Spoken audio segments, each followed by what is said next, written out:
principio fue pequeño, pero tu final será grande. Y ahora Dios te establece en un lugar donde vas a aumentar, donde vas a crecer. No importa, hermano, si te ha pasado lo que te haya pasado, Dios sigue teniendo el control. Tus derrotas ya no las vas a llorar. Este año es un año de bendición para ti. Va a cosechar con gozo. El Señor te va a hacer un victorioso. Este es el año donde te va a ir bien. El Señor te dice que ha terminado tu prueba, que tu lucha ha terminado. El Señor proclama para ti que es un tiempo distinto. Te llevará a un mejor lugar. Te establecerá en un lugar bueno, en un lugar de bendición, libre de todo agobio, libre de toda aflicción, libre de toda angustia, hermano. Y te preparará una mesa llena de manjar. Con tus palmas en alto, iglesia, vamos a declarar que el único Rey de Reyes está aquí. Y a Él cantamos, a Él adoramos, a Él servimos. Declara y canta para el Rey de Reyes.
Señor, estamos enamorados.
Escucha tu creación cantándote, Señor, diciéndote santo, santo, por siempre y siempre.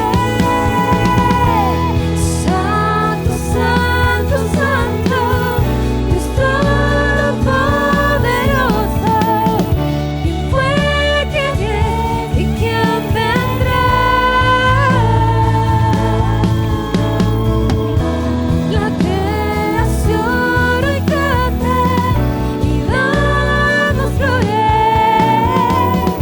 Tú eres digno por siempre y siempre. Oh, por siempre. Damos gloria a ti, Señor. Gloria y alabanza al único santo, al único digno, al único Rey. Oh, santo, santo,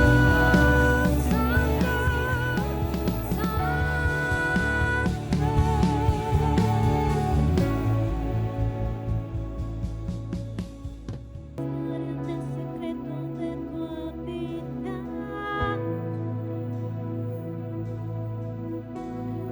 quiero enamorarte, amado mío, con esta canción. Quiero ser para ti un íntimo adorador. Quiero que me llenes de tus besos y de tu amor, porque nada importa más que tu presencia.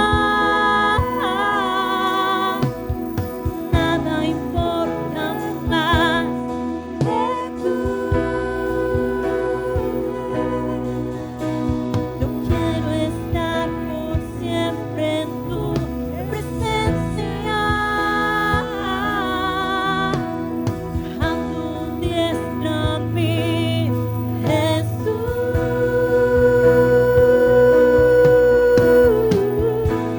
Yo quiero estar sentado en tu regazo, quiero estar tan cerca. Yo quiero estar aquí, Señor. Quiero sentir el fuego de tu amor quemándome por dentro. Quiero arder por ti, yo quiero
Bendiciones, mis amados hermanos, una vez más aquí con ustedes, dándole gracias al Señor por permitirnos, ¿verdad?, estar siempre ministrando su palabra y pues eso nos lleva a que cada día nos estemos preparando para el encuentro con el Señor. Queremos en esta oportunidad ministrar la palabra del Señor y nos corresponde hablar un poquitito del tema escatológico. Cuando hablamos de escatología, a veces solamente nos centramos a saber o a querer saber el tiempo de la venida del Señor y los eventos quizás más relevantes. Sin embargo, yo creo que cuando hablamos de escatología, una de las cosas que tenemos que hacer es enseñar a la iglesia sobre aquellas cosas que tenemos que prepararnos para el encuentro con el Señor. Porque como lo hemos dicho infinidad de veces y una vez más yo lo voy a repetir hoy, quizás no sea tan importante conocer el día y la hora de la venida del Señor, pero lo que sí es importante es saber cómo voy a estar yo para el día y la hora de la venida del Señor. Si el Señor en su momento nos da a conocer pues el día y la hora, gloria a Dios, ¿verdad? Eso sería maravilloso.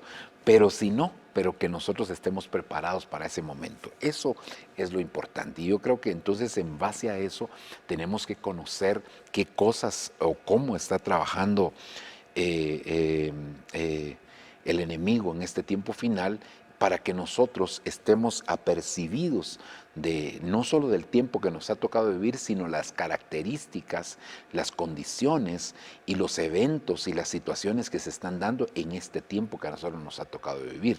Porque mire, al final de cuentas, todo lo que está sucediendo ya está escrito. No hay nada que se salga de lo que está escrito. Todo es conforme está escrito. Si hasta los detalles más pequeños se han ido cumpliendo y están escritos en la palabra, cuanto más las cosas voluminosas, lo macro, se va a estar manifestando. Así que en el nombre del Señor es muy importante que nosotros podamos ver y analizar esta situación.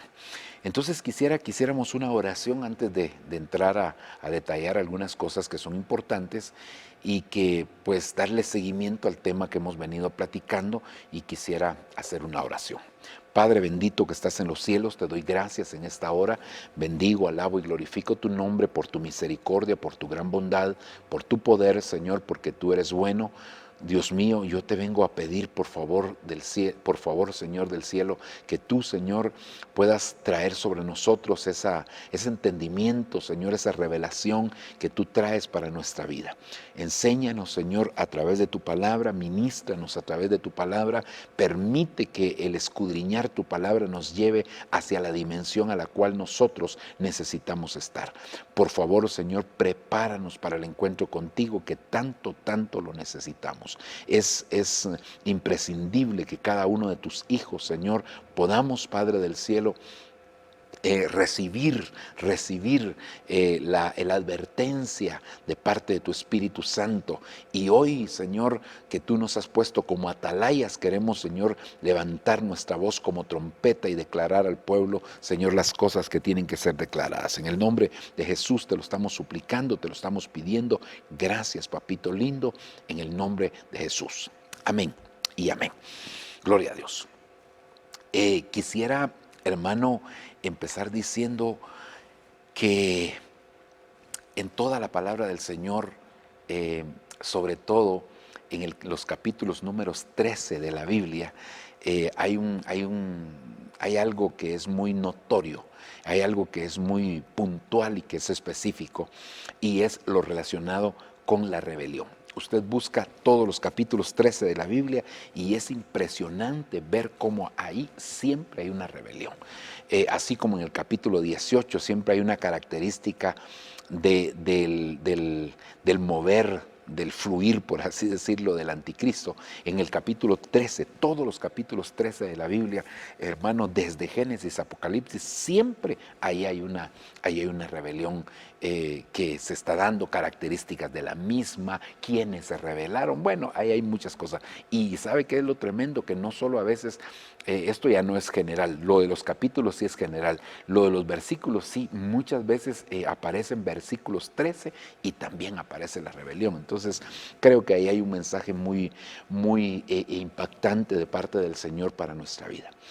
Ahora, algo que tenemos que decir es que la rebelión es algo abominable ante los ojos del Señor. Esto es muy, muy importante que nosotros lo tengamos claro, muy importante.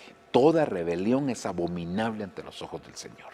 Lamentablemente, a veces, no voy a hablar de la gente del mundo, porque la gente del mundo, pues es muy claro lo que dice el Salmo capítulo 2, ¿por qué se amotinan las gentes y los pueblos piensan cosas vanas? Se levantan contra su ungido. Eso se levantan contra su ungido es cuando nosotros estamos viendo, hermano, que las naciones se levantan para querer aprobar leyes que van en contra de la misma palabra del Señor. Al final se están levantando contra el ungido del Señor, contra los principios que establece la misma palabra del Señor. Entonces, esa rebelión que hay en la humanidad, pues eso es conocido y sabemos que se da. Pero lo triste, hermano, es cuando nosotros analizamos que hay muchos hijos de Dios que creen que porque tienen una justificación está bien que se rebelen. Toda rebelión tarde o temprano tendrá su justa retribución, pero nosotros no podemos hacer la obra de Dios bajo principios que no provienen de Dios. Por eso es necesario que nosotros nos apeguemos a lo que está escrito en la palabra. Se recuerda que Saúl quería matar a David y era, si lo vemos así, la justificación de David cuando en aquel momento Saúl entró a una cueva donde David estaba metido con sus hombres en el fondo de la cueva y Saúl entró a hacer sus necesidades. ¿Sabe qué le dijeron sus valientes? Este es el día que dijo Jehová que entregaría a tus enemigos en tus manos. Fíjese qué tremendo. David tenía justificación porque el que lo perseguía. Entonces alguien pudo haber dicho en defensa propia. David solo lo único que hizo fue defenderse, ¿verdad? Y sin embargo, cuando David se acercó sigilosamente y cortó el borde del manto de Saúl, dice que su espíritu se inquietó, su espíritu se angustió. Se sintió mal David y dijo: Dios me guarde de tocar al ungido de Jehová, porque verdaderamente él es el ungido de Jehová. Hermano, pero si Saúl era de verdad un hijo del diablo, yo no quiero ofender a Saúl ni a los hijos del diablo, pero un hijo del diablo, todo lo que hacía, perdóneme. Y David se dio cuenta que no podía levantarse. Él tenía justificación. Él se pudo haber dicho: si él es el que me está persiguiendo, solo me defendí y ahora Dios me lo trajo aquí a entregar. No. Y eso fue lo que sus mismos valientes le dijeron. Y David dijo: Dios me guarde de tocar el ungido del Señor. Entonces es muy importante que nosotros podamos entender que toda rebelión es desagradable ante los ojos del Señor, sin importar si tenemos justificación o no. Ahora, algo que nosotros tenemos que enfatizar es que la abominación mayor en cuanto a la rebelión se da cuando esa rebelión viene de entidades femeninas. ¿Por qué es abominable ante los ojos del Señor la abominación femenina? Porque fue la rebelión primigenia, la proto-rebelión se dio precisamente, no fue el diablo el primero que se rebeló, fue una entidad femenina la que se rebeló. Y entonces cada vez que hay una rebelión hay un ingrediente, no quisiera decir un ingrediente femenino, sino que hay un ingrediente de matriarcado. Quizás, ¿verdad? Hay un ingrediente femenino que se está involucrando. Cuando uno ve a un personaje rebelándose en contra de algo, de alguien, pues detrás de ellos siempre va a haber alguien, alguna entidad femenina. El diablo es el que se presenta, ¿verdad? Como el enemigo principal, pero dice la Biblia que a causa de sus contrataciones, él fue contratado. El diablo se llenó, la iniquidad le llenó su corazón. Esa entidad entidad femenina fue la que sedujo al diablo. Entonces, la primera rebelión, y vemos en la sombra, lo vemos allá en el libro de Génesis, cuando usted se recordará, Abraham es figura del padre, Isaac es figura del hijo, y entonces nosotros vemos que cuando Dios le dice a Abraham, dame a tu hijo, a tu único hijo, hermano, ¿por qué fue que Sarita llegó a morir? ¿Por qué fue que en los siguientes capítulos Sara muere? Después del sacrificio, capítulo 22, y en el 23 me parece que está el siguiente capítulo, me parece que es que Sara muere. Y uno se pregunta, ¿y por qué ahí qué pasó? Es que ya estaba ancianita. Hermano, ¿no será que ella se opuso al sacrificio de Jesucristo? ¿No será pues al sacrificio de su hijo Isaac, que es la figura del sacrificio de Cristo? Y que desde ahí se ve la sombra de una rebelión que hubo. Entonces, realmente, hermano, la proto-rebelión, la rebelión primigenia, se dio a través de una entidad femenina. Por eso yo creo que las mujeres que están bajo cobertura, ese es su seguro, ese es lo que les da tranquilidad a ellas, aprender a estar bajo autoridad, porque cuando aprenden a estar bajo autoridad, entonces esa entidad femenina que se reveló al principio y que está tratando de contaminar no solo a la humanidad, bueno, la humanidad la tiene contaminada, sino que también a los hijos de Dios, ahí es donde nosotros debemos de cuidarlos.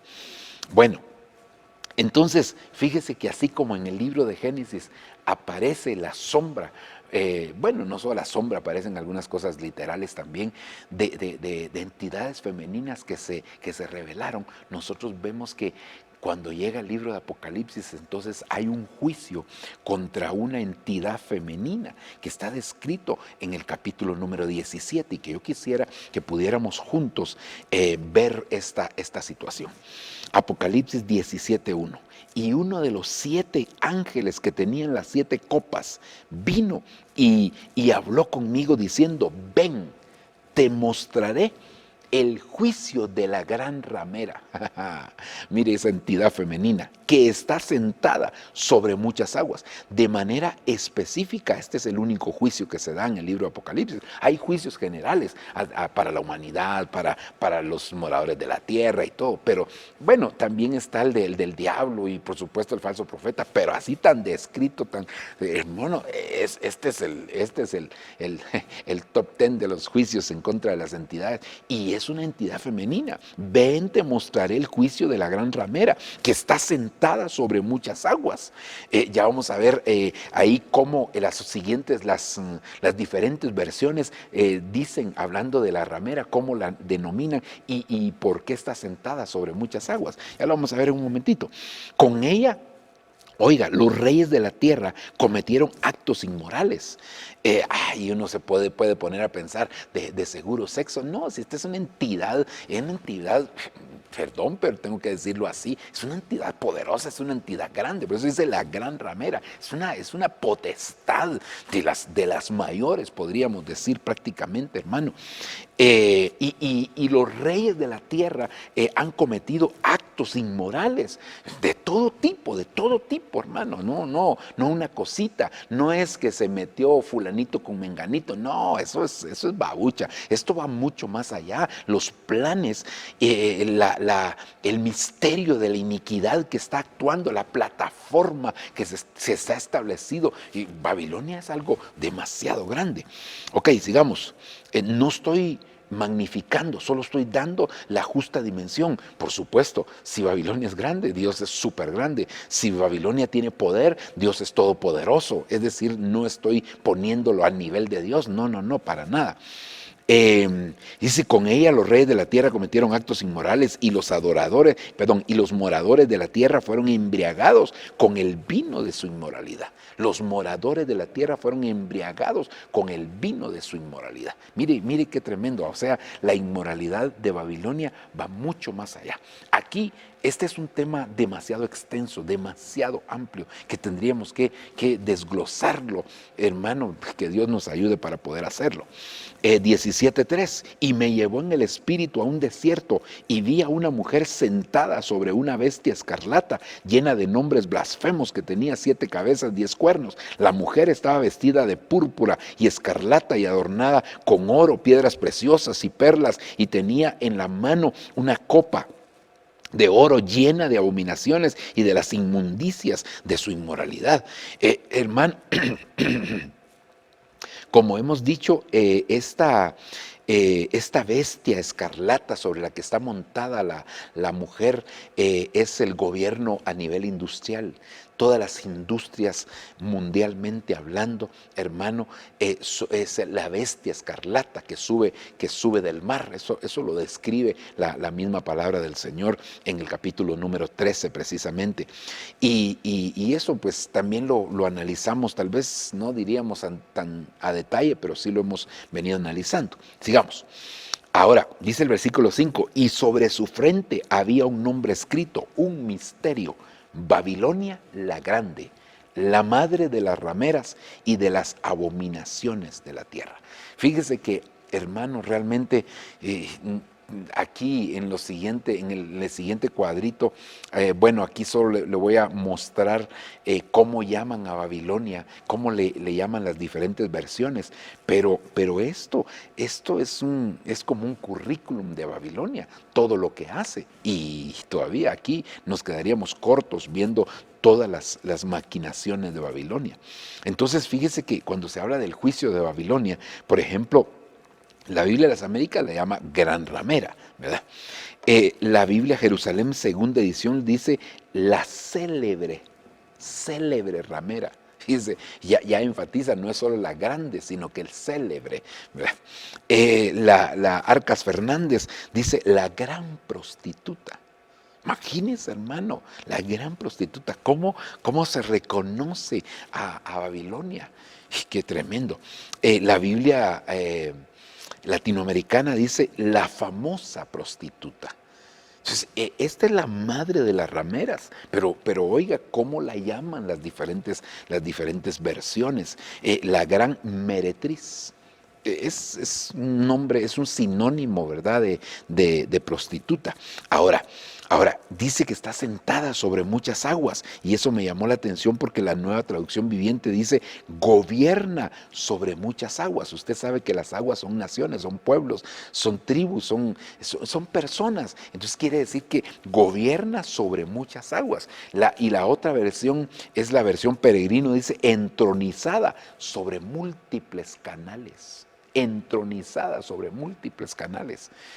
Qué tremendo, porque entronizar quiere decir que tiene su trono en esos múltiples canales. Qué tremendo, qué tremendo. Entonces, cuando hablamos de Babilonia, estamos hablando de una entidad bastante grande, que es poderosa, y que para haber arrastrado a todos los reyes de la tierra es porque realmente es una entidad que tiene mucho arrastre. Realmente la humanidad está sumergida en un matriarcado espiritual al final de cuentas. No importa qué tan valiente parezca ser o qué tan bueno parezca ser un jefe de una nación, si no está sometido bajo los principios de la palabra y no se somete al Señor, pues va a estar definitivamente como parte del gobierno que hace Babilonia en los reyes de la tierra. Ahí sí que, hermano, tenemos que decirlo, que es una tremenda realidad, porque hay muchos gobernantes que hoy parecen muy buenos, pero si no se someten realmente a los principios y mandatos del Señor, yo diría que es Babilonia la que está gobernando sobre ellos. Ok, ahora, entonces, aquí, resumiendo, creo que tendríamos que agregar, aparte de los nombres de Babilonia, tendríamos que agregar las actividades de Babilonia, todas las obras de Babilonia. Y, hermano, que aquí veríamos que son muchas, ¿verdad? Pero, por ejemplo, se le llama Babilonia la Grande, se le llama la Gran Ramera, se le llama la madre de las rameras y se le llama también la madre de las abominaciones de la tierra. Es decir, que esta potestad realmente tiene control. Donde hay abominación, ahí tiene que ver Babilonia. Donde hay rameras, ahí tiene que ver Babilonia.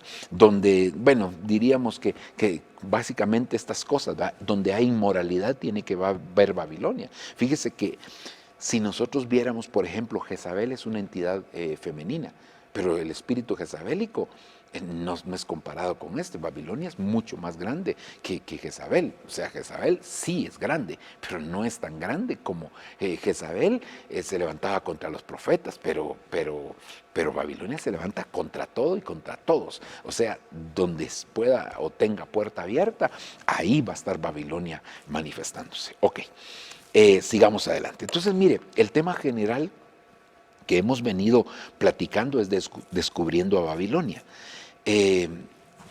Creo que este tema, hermano, pues lo vamos a ir desglosando de acuerdo a lo que vayamos a ir viendo. Este es el tema general, descubriendo a Babilonia, y creo que nosotros tenemos que trabajar en ello. Ahora, cuando vemos como Babilonia es la madre de las rameras, yo me voy a quedar ahí en esa parte, la madre de las rameras. Entonces vemos en la Biblia que hay varias rameras. Ya en el estudio anterior estuvimos describiendo los versículos, ahora solo voy a poner las citas. Génesis 38:15 nos habla de Tamar. Números 25:6 nos habla de una ramera o prostituta madianita. Josué capítulo 2 versículo 1 nos habla de Rahab.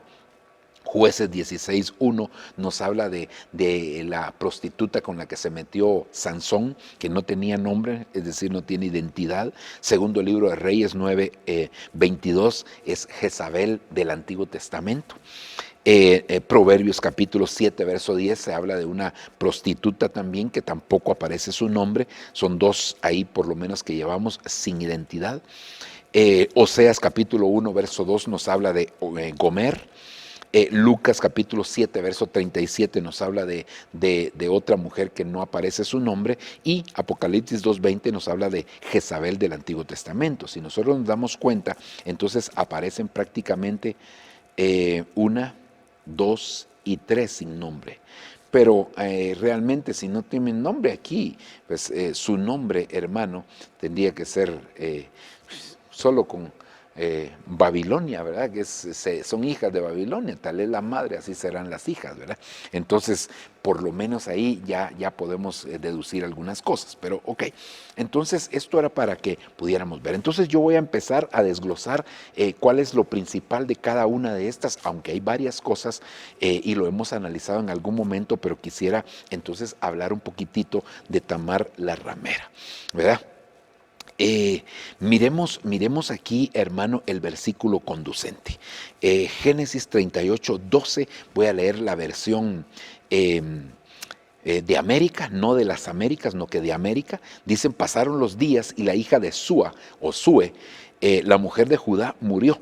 Después del duelo por ella, subió Judá a Timná con su amigo Jirá el Adulamita para esquilar su ganado. Esto lo hemos platicado desde el punto de vista devocional, pero hoy quisiera verlo más como una enseñanza, una advertencia de qué cosas nos tenemos que cuidar. Dice, y se lo vinieron a decir a Tamar: mira, tu suegro sube a Timná para esquilar las ovejas. Entonces ella se quitó sus vestidos de viuda, fíjese, se quitó sus vestidos de viuda, y aquí es donde yo quiero que usted vea, se disfrazó cubriéndose con un velo, y se sentó a la entrada de Enaim, que está junto al camino de Timná, pues veía que Sela había crecido y no se lo daban por esposo. Es decir, déjeme hacerle así un pequeño contexto de esto para que vayamos sobre ruedas nosotros después. ¿Qué es lo que había pasado? Esta mujer, Tamar, era la nuera de Judá. Judá tenía 3 hijos. De sus 3 hijos, resulta que ella se casó con el mayor, pero el mayor era perverso ante los ojos de Dios, y entonces Dios lo mató. Entonces, como ella no tenía hijo, era necesario que se cumpliera la ley del levirato con ella, y la ley del levirato era que ella tenía que, aunque ahí todavía no estaba la ley directamente, pero existía como una costumbre, esa práctica del levirato, Y entonces el siguiente hijo de Judá se tenía que llegar a ella para levantarle descendencia. Pero él también era perverso ante los ojos del Señor y también el Señor lo mató.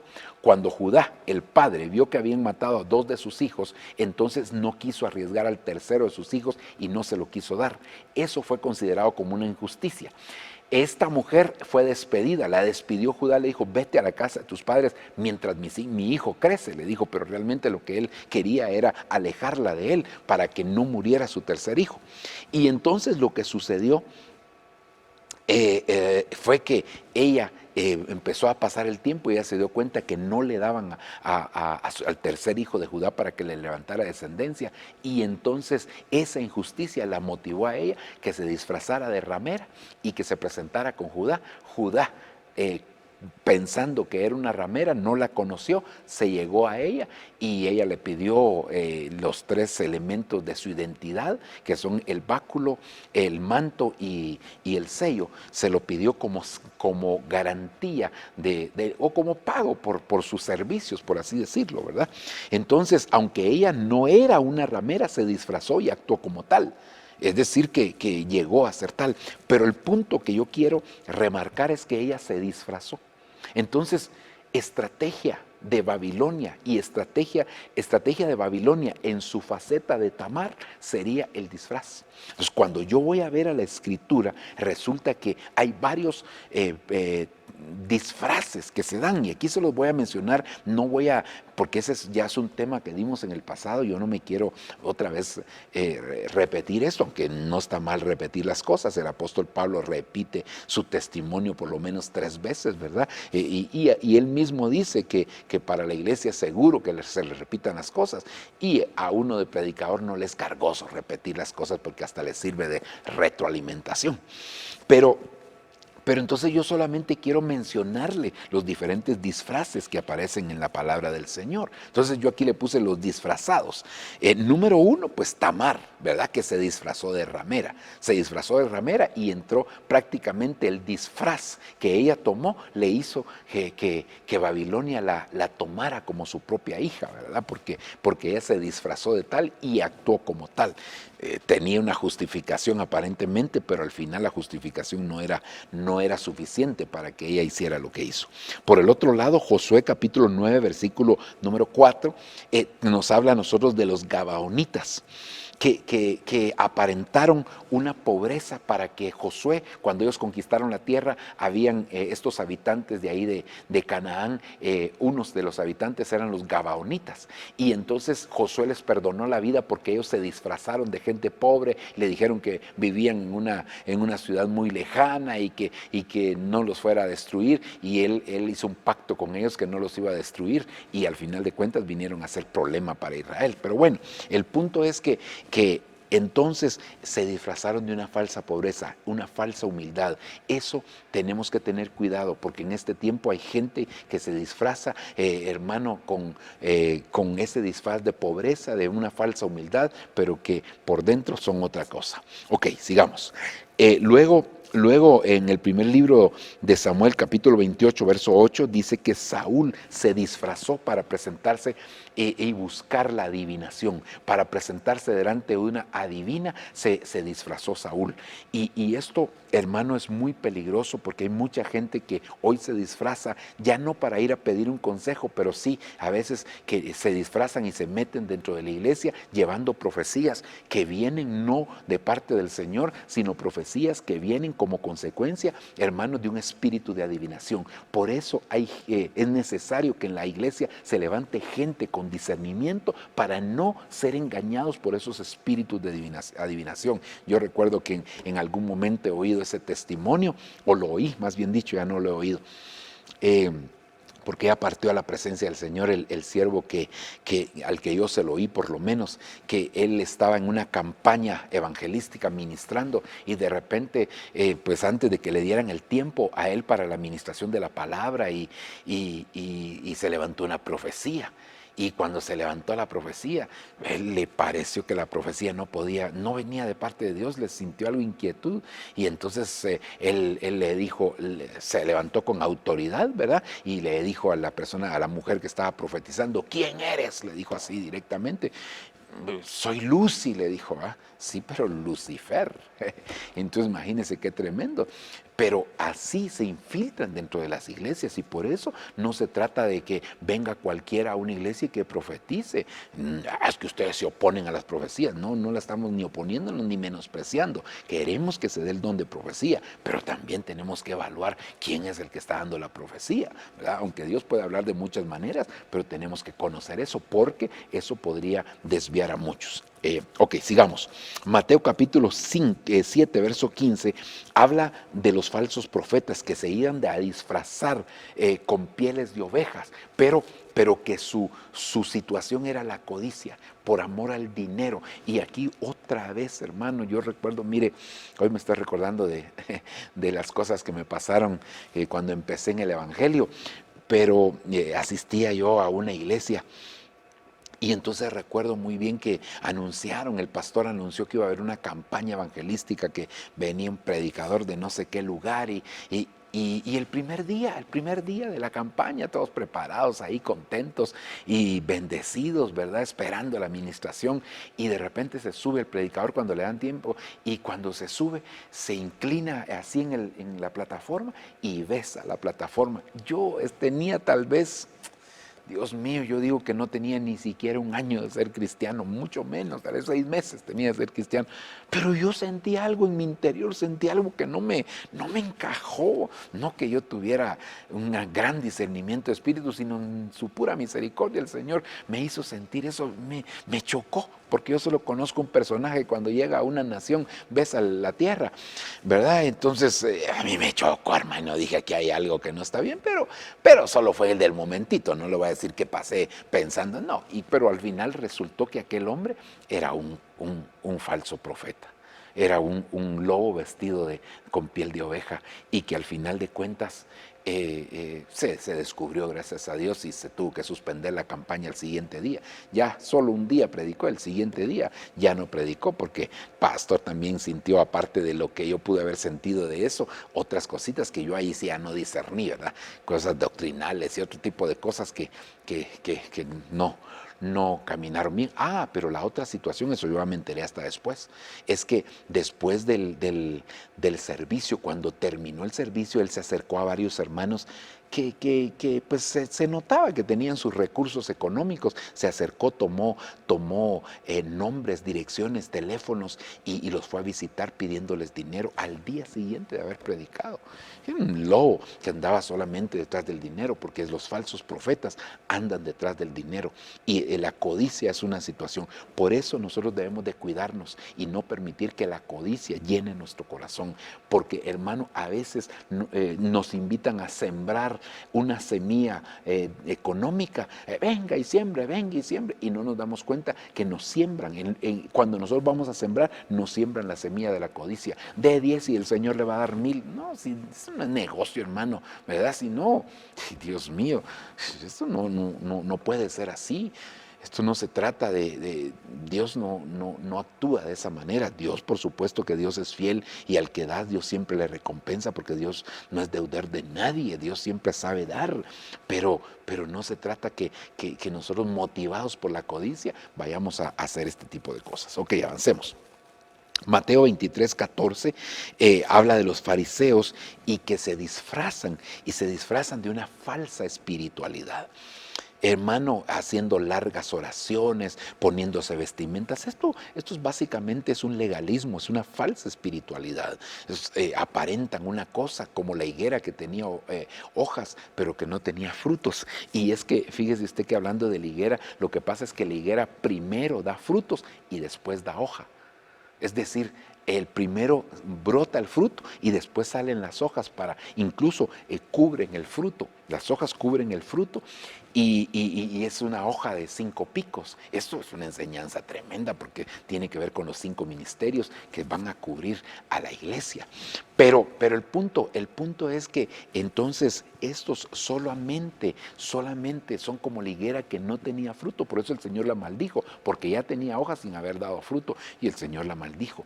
Y la higuera se secó. Eso quiere decir que la persona que no da fruto, pero solo quiere dar apariencia, tarde o temprano van a caer sobre esa maldición. No que la estoy diciendo yo, sino que esa la pronunció el Señor. ¿Por qué? Porque no dan fruto. Por eso es que el Señor dijo: aquellos apartados de mí, hacedores de maldad, no los conozco. ¿Por qué no los conozco? Porque el árbol se conoce por sus frutos. Ok, así que cuidado con ese disfraz de una falsa espiritualidad, vestidas largas, hermano, hasta la forma de hablar y por dentro nada que ver, ¿verdad? 2 Corintios 11:13, falsos apóstoles. Esto, hermano, nos habla a nosotros de falsas doctrinas. Cuidado. Hoy en día, mire, lamentablemente, con el incremento de las redes sociales, hay situaciones, hermano, que nosotros tenemos que ser cuidadosos, porque digamos, aparece un personaje X, dice tal cosa.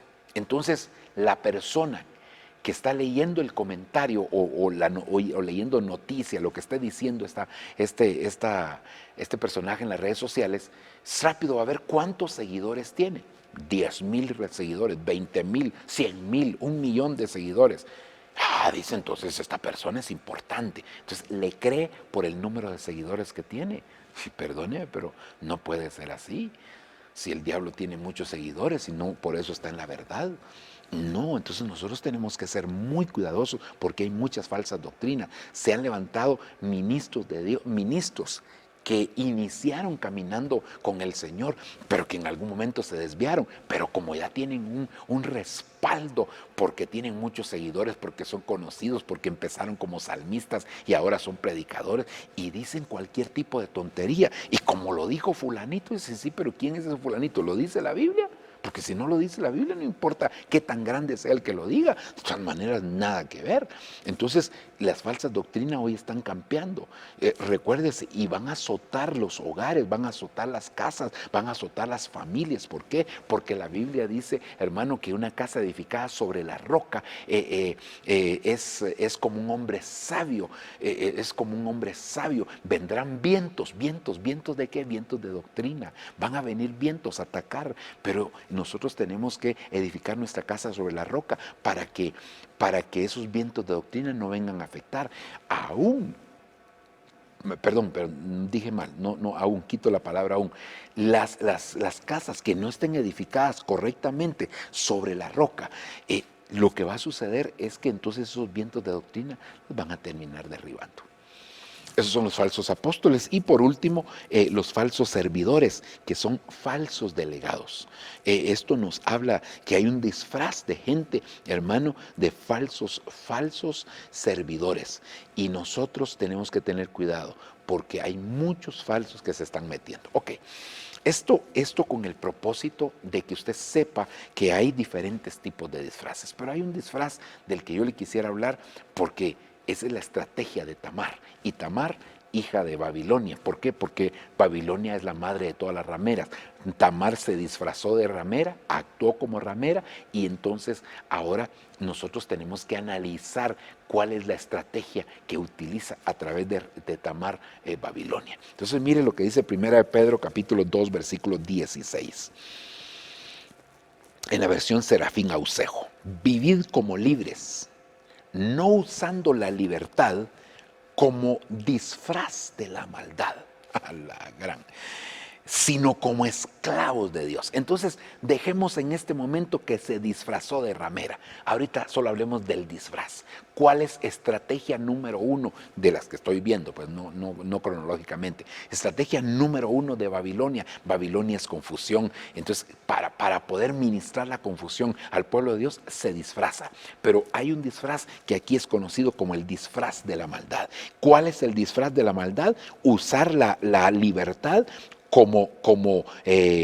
no usando la libertad, usando una falsa libertad. Esto nos habla de un libertinaje, es decir, que toda aquella persona que esté manifestando, que esté haciendo, que esté dando a conocer, que esté practicando un libertinaje, cualquiera que este sea, es una persona que tiene el disfraz de la maldad y está siendo influenciada por Babilonia. Y Babilonia lo que pretende es confundir, porque al final esa es confusión. Recuérdese que Babilonia estableció su templo, ¿verdad? Hermano, allá en Sinar. Ahí estableció su templo, Babilonia. Ese es el templo de la confusión, es el templo de la maldad. Entonces, cuidado, hay un disfraz de maldad, el libertinaje. Y hoy en día tenemos que ser muy claros que el libertinaje está campeando por las iglesias. Tenemos que cuidarnos mucho, hermano. Es que suplicarle al Señor. Bueno, entonces yo le puse al tema el disfraz de la maldad. El disfraz de la maldad. Cuando una persona practica el libertinaje, lo que está haciendo realmente es disfrazándose de maldad. Y lo peor de todo es que utilizan ese libertinaje y lo justifican. Pero este es un disfraz de maldad. Ok. Entonces, veamos aquí la palabra. Mire este mismo verso, solo que en una versión distinta. ¿Cuál es el disfraz de la maldad? Primera de Pedro 2:16. Son libres, pero utilicen la libertad para servir a Dios y no como patente de libertinaje, como permiso para hacer cosas malas. Mire qué tremendo, hermano. Porque entonces, ¿para qué debe ser utilizada la libertad? Para servir a Dios. Aquí lo dice. Ustedes son libres, pero utilicen esa libertad para servir a Dios. Que su libertad se manifieste en el servicio que le dan a Dios. Y no como una patente. Una patente es el documento que autoriza, digamos, a una empresa para poder funcionar. Entonces, cuando hablamos de una patente de libertinaje, estamos diciendo que es lo que autoriza a una persona para poder hacer cosas indebidas. Es decir, la persona se siente respaldada, tiene un aval, tiene un visto bueno. No podemos utilizar la libertad como una patente de libertinaje. Nosotros somos libres. ¿Por qué somos libres? Porque Cristo nos hizo libres. La Biblia dice: y conoceréis la verdad, y la verdad nos hará libres. Y si el Hijo libertare, seréis verdaderamente libres. Y donde está el Espíritu de Dios, ahí hay libertad. O sea, somos libres, tenemos libertad, pero no utilicemos esa libertad como una patente, como un documento de respaldo que para poder hacer cosas fuera de orden. Ahora, ¿cuántas de estas cosas se hacen dentro de la iglesia, hermano? Porque no, es que imagínese usted que en algunos casos se ha sabido de testimonios de personas que han abusado del licor. Bueno, tal vez hasta lo dije mal, abusado. Es como quien dice que una parte pequeña sí se puede y que después... No quise decir eso, sino lo que quise decir es que han utilizado licor y cuando se les ha confrontado lo que han dicho es que esto solo es para maduros. Patente de libertinaje. Utilizan la libertad. ¿La libertad para qué se debe utilizar? Para servir a Dios. Ahora, ¿para qué la están utilizando? Como un aval, como una patente de libertinaje. Nosotros no podemos actuar de esa manera. Que Dios nos guarde, hermano, que Dios nos libre. Por eso, esto es Babilonia manifestándose. Todo libertinaje es uno de los tentáculos de Babilonia para meter confusión en el pueblo del Señor. Me puedo vestir. Mire, es que los diferentes personajes se pueden vestir, pueden hacer cosas de cualquier tipo. Y no, pues eso no es pecado. Es patente de libertinaje. Cuidado, hermano. Cuidado. nosotros debemos de agradar a Dios por sobre todas las cosas, no caer en legalismos. No estamos hablando de caer en legalismos, porque eso ya lo venía diciendo hace un momento, aparentar una cosa. No, pero tampoco irnos al otro extremo. Y es que, hermano, la humanidad realmente vive precisamente antes de llegar a un equilibrio. Primero, hermano, se desequilibra en una cosa, después en la otra. Mire, perdón, voy a hablar de un tremendo hombre de Dios, pero que él mismo nos lo dice. Es decir, Salomón, usted se da cuenta, hermano, que vivió en la opulencia. Si en tiempo de Salomón la plata era considerada como nada. La plata se encontraba en la calle tirada, una piedra ahí, pasaba alguien, la pateaba y la plata no valía. Porque él vivió en la opulencia. Pero cuando Salomón escribe en el libro de Proverbios, él dice: no me des mucho para que no me olvide de ti, ni me des poco para que no blasfeme. Es decir, hermano, a veces, y eso es lo que pasa con el hombre, que el hombre empieza en un legalismo extremo, hermano, y de repente está en el otro extremo. Así es la humanidad, se va al otro extremo, entonces es un libertinaje extremo. Entonces nosotros tenemos que buscar el equilibrio. Por eso nuestra libertad, lo hemos enseñado en muchas oportunidades, está regida por 3 límites que el apóstol Pablo, el perito arquitecto de la iglesia, le pone a la iglesia. Todo me es lícito, pero no todo conviene. Entonces cada vez que nosotros vamos a hacer algo, hay que preguntar: ¿me es lícito esto? La otra cosa, todo me es lícito, pero no todo edifica. La siguiente, el otro día, leyendo ahí en las redes sociales, ahorita regreso con los límites, pero leyendo en las redes sociales decía los 3 parámetros cuando te cuenten algo. No recuerdo cómo decían, a veces se me olvidan a mí los términos, pero me queda el concepto, gracias a Dios. Hermano, y entonces decía: cuando te cuenten algo, pregunta 3 cosas habría que preguntar. Y entonces yo lo comparé con los límites, ¿verdad? No recuerdo exactamente los puntos que ahí se citaban, pero entonces yo lo comparé con los límites. El apóstol Pablo dice: todo me es lícito, todo me es lícito. Ahora, ¿pero me edifica? ¿Me conviene? Y luego el tercer límite es: todo me es lícito, pero yo no me dejo esclavizar de nada. Entonces aquí la pregunta que nosotros nos tendríamos que hacer cada vez que vamos a hacer algo, y que nosotros en nuestra libertad, y no dice la Biblia que no seamos motivo de tropiezo para ninguno de esos pequeños, que nuestra libertad no se convierta en tropezadero para otros. ¿No lo dice la Escritura? ¿O eso no es aplicable? No, hermano, claro que sí es aplicable. Nosotros tenemos que analizar. Entonces, el disfraz de la maldad es que muchos utilizan el libertinaje como una patente, más bien dicho, utilizan la libertad como una patente de libertinaje. Entonces, hacen cosas indebidas y buscan una justificación. Nosotros no podemos actuar así, no podemos actuar de esa manera. En el nombre del Señor tenemos obligadamente que pedirle al Señor que nos ayude para ser libres. Por eso yo siempre he dicho: no nos tomemos libertades que tarde o temprano nos van a pasar la factura. No busques quien te justifique en lo que quieres hacer. Mejor busca qué es lo que dice la palabra que tú debes de hacer. Porque muchas veces solo buscamos una justificación. Alguien quiere beber y entonces: pero Jesús convirtió el agua en vino. Sí, pero no lo tomó. Ahí no dice que lo haya tomado. Bueno, y de todas maneras, el hecho de que las haya convertido no quiere decir, es una bebida que utilizaban en las bodas de aquel tiempo, era algo cultural, pero no significa que ahora, hermano, con esa justificación, ya cuando el apóstol Pablo dice, hermano, que no deben de ser dados al vino. Entonces mire qué tremendo, porque, hermano, esto está afectando hoy en día a la iglesia del Señor Jesucristo. Cuidado con esas libertades, Como digo, no nos convirtamos en personas legalistas, pero tampoco, hermanos, debemos dar rienda suelta a nuestros deseos, a nuestros anhelos, a nuestras cosas. No, sino que sometámonos al Señor.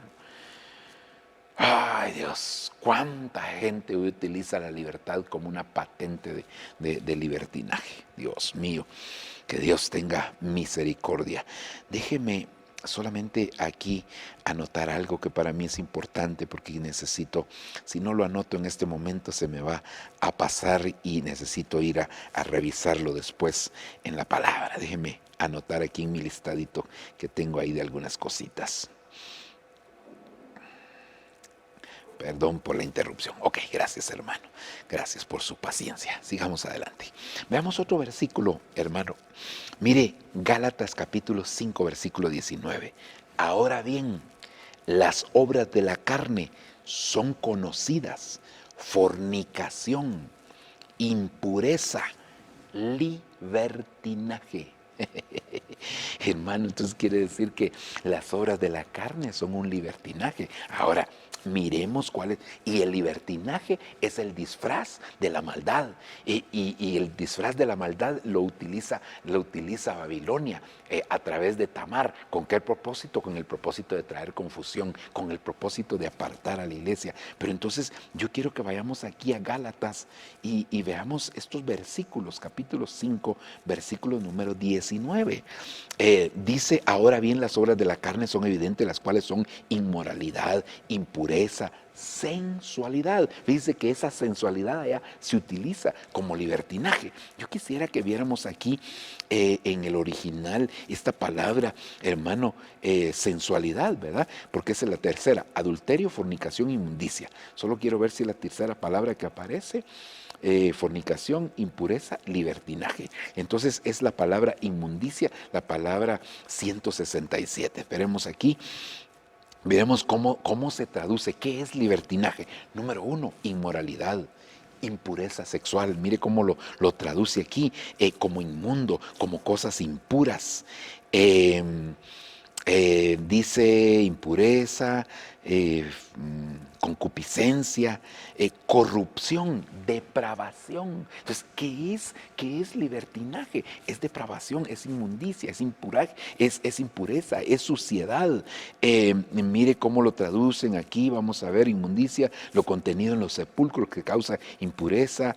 Dice malas intenciones en sentido moral. Es decir, esas malas intenciones, ¿de dónde brotan las malas intenciones? Del corazón. Habla de pensamientos. Entonces, hermano, todo esto tiene que ver con libertinaje, o eso empuja a tener una práctica de libertinaje. Y el libertinaje, insisto, es el disfraz de la maldad. Mire qué más aquí nos dice. Vamos a ver si hay alguna otra cosita más. Esto ya lo leímos. Esto también, están repetidos ahí algunos. Impureza, inmoralidad, impureza. Bueno, yo creo que inmundicia física en sentido moral, impureza de lujurioso, lujoso, vida libertina, motivos impuros. Aquí hay bastantes cosas ahí que están relacionadas con ello. Ok, vamos a dejarlo ahí. Vamos a volver aquí a la presentación. Entonces, las obras de la carne, hermano, las obras de la carne son obras de la carne. Y recuérdese que en toda la palabra del Señor, y eso lo dice Romanos capítulo número 8, que hay una batalla de la carne contra el espíritu. ¿Qué es la carne? La carne es el alma no restaurada y el cuerpo. Esos componen la carne, y por el otro lado está el espíritu. Estos dos, hermanos, se oponen. A la verdad, el espíritu está animoso, pero la carne es débil. Entonces tenemos que cuidar la carne. La carne no quiere buscar a Dios. La carne no quiere buscar a Dios. Por eso es que el salmista en repetidas oportunidades tenía que estar hablando, tenía que estar ministrando, tenía que estar sujetando. Fíjese que esa es una razón por la cual nosotros deberíamos de ayunar. Porque ¿cuál es el propósito de ayunar? Sujetar la carne. Claro, ayunar de alimento, de alimento, porque hay otros tipos de ayuno. El alimento es lo básico del ayuno. Hay otros tipos de ayunos, hermano, o tal vez no, o el concepto de ayuno se amplifica más, porque hoy en día a una persona se le puede decir que deje de comer, pero que deje su celular, entonces ya no es lo mismo. Es decir que al final el ayuno es una abstinencia. ¿Abstinencia para qué? Para sujetar la carne, porque siempre los desequilibrios es motivado precisamente por la carne. Así que, hermano, nosotros deberíamos de estar sujetando la carne a través de diferentes tipos de ayuno, como el Señor realmente nos ponga a hacer cada uno de los ayunos. Así deberíamos nosotros de estar presentándonos delante de Dios para romper ataduras de iniquidad, para todo lo que dice la Escritura allá en el Isaías 58, ¿verdad? Es este el ayuno que yo escogí. ¿Para qué es el ayuno? Entonces tiene diferentes propósitos. Ok. Miremos uno más. Miremos un versículo más. Efesios 5:18. No os embriaguéis con vino, que es causa de libertinaje. Mire el ejemplo que estábamos poniendo. No os embriaguéis con vino, que es causa de libertinaje. Llenaos más bien del Espíritu. Cuando usted mira, hermano, aquí en las diferentes versiones, dice, en algunas dice disolución y en otras dice desenfreno. Entonces, nosotros no nos podemos desenfrenar. Nosotros tenemos que tener freno. Es necesario, hermano, que haya freno. La misma palabra del Señor, por ejemplo, cuando habla de la profecía, dice allá en Proverbios capítulo número 29 que por falta de profecía mi pueblo se desenfrena. Es decir, por falta de una dirección el pueblo se desenfrena. Nosotros tenemos que tener un freno. Si para eso Dios, digamos, uno nace y nace en un hogar, ahí el freno lo constituyen los padres, ahí los padres, no toque ahí, no, eso no lo haga por tal y tal cosa, no debe hacer, no va a ir a tal cosa, no va a ir con este amigo, no me gusta este amigo. Los padres sirven de freno.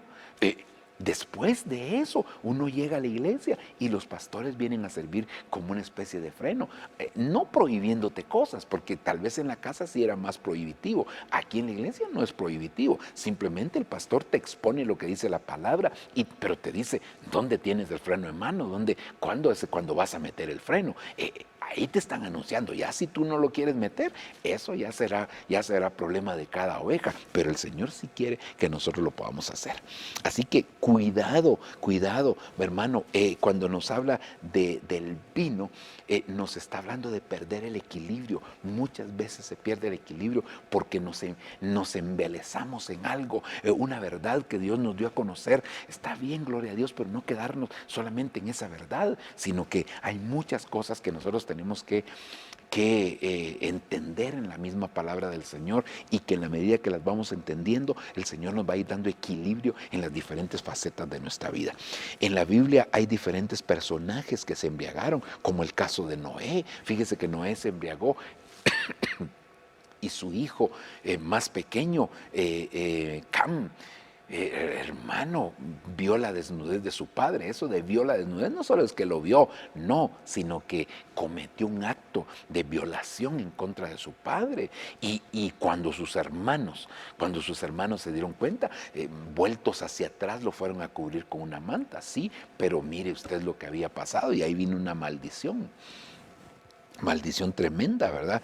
Por aquel acto. Y la maldición fue sobre las generaciones también de Cam, no solo sobre él. Así que es algo tremendo. Ok, creo que lo vamos a dejar hasta aquí, mi amado hermano. Ahí todavía tenemos muchos versos que platicar de este tema del disfraz de la maldad. Es un tema bastante amplio porque habla de muchos pasajes que nos hablan de libertinaje. Y también tenemos que ver las consecuencias que trae esto, es decir, la práctica del libertinaje. ¿Qué consecuencias se van a dar en la vida de una persona? Ok.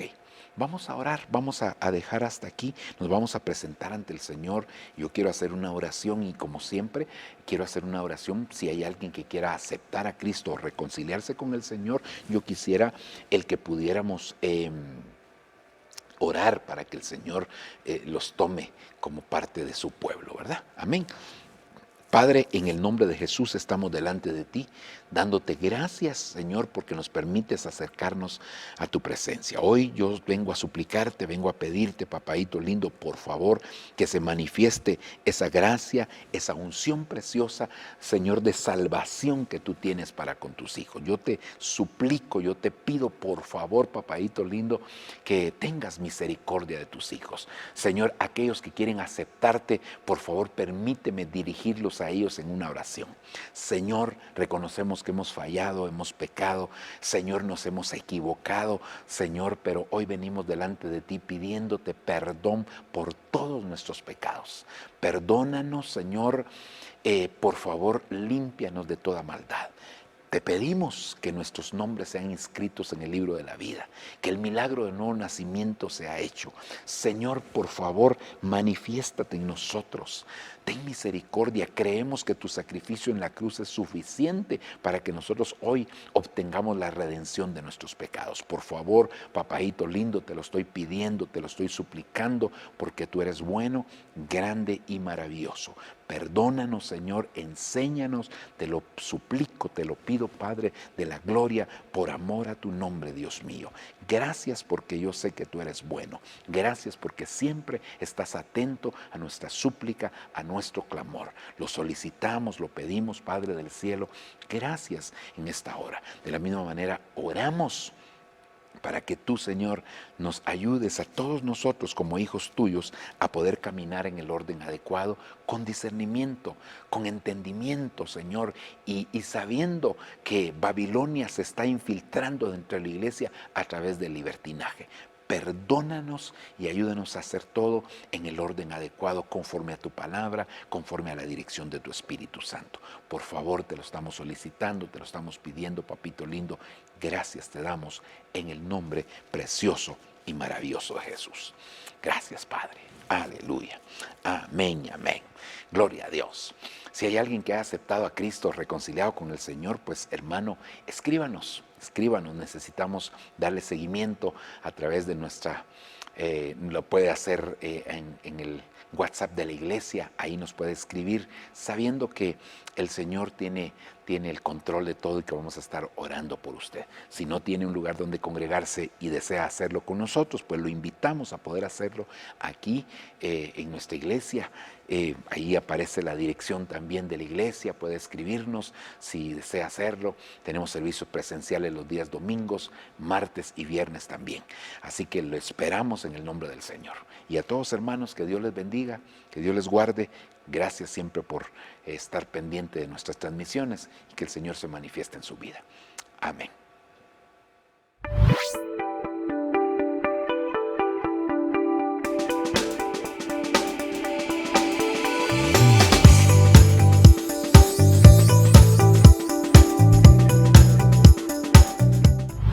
Hermano, entonces tu principio fue pequeño, pero tu final será grande. Y ahora Dios te establece en un lugar donde vas a aumentar, donde vas a crecer. No importa, hermano, si te ha pasado lo que te haya pasado, Dios sigue teniendo el control. Tus derrotas ya no las vas a llorar. Este año es un año de bendición para ti. El Señor te va a hacer un victorioso. Este es el año donde te va a ir bien. El Señor te dice que ha terminado tu prueba, que tu lucha ha terminado. El Señor proclama para ti que es un tiempo distinto. Te llevará a un mejor lugar, te establecerá en un lugar bueno, en un lugar de bendición, libre de todo agobio, libre de toda aflicción, libre de toda angustia, hermano, y te preparará una mesa llena de manjar.